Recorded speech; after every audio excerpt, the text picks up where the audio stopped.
இப்ப மேடம் என் தம்பி மேடம் சரி நேற்று காலையில ஒரு 5 வயசு இருக்கும், ஒரு 7-8 வயசு இருக்கும் அந்த பையனுக்கு. சரி வோடாஃபோன் சிம்ம முழுங்கிட்டாப்புல மேடம். என்ன பேச்சே காணோம் மேடம்.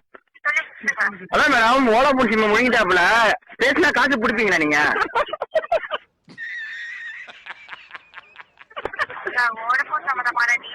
மேடம் அப்புறம் இது அப்புறம் உங்க வீட்டு சிம்மா தான் சொல்றேன். வோடாஃபோன் சிம்ம என் தம்பி முழுங்கிட்டாப்புல. சரி மேடம் ஒரு நிமிஷம் மேடம். சரி மேடம் அது சம்பந்தம் டீட்டெயில் கேட்கறேன், கரெக்டா சொல்றீங்களா? இப்ப அந்த சிம்மு எந்த இடத்துல இருக்குன்னு சொல்ல முடியுங்களா? கரெக்டா சொல்லுங்க. டவர் வச்சு கண்டுபிடிங்க. ஃபர்ஸ்ட் அதை நோண்டுங்க எல்லாத்தையும். ஏன்னா அப்புறம் பெரிய சிக்கலாயிடும் மேடம். அப்புறம் வோடாஃபோன் சம்பந்தம் கேர் சம்பந்தம் அனைத்து இதுலயும் நீங்க மாட்டிப்பீங்க. டக்குன்னு எடுத்து சொல்லுங்க. அந்த சிம்மு எந்த இடத்துல இருக்கு, எந்த மூலையில இருக்கு, எந்த திசையில இருக்குன்னு மட்டும் சொல்லுங்க.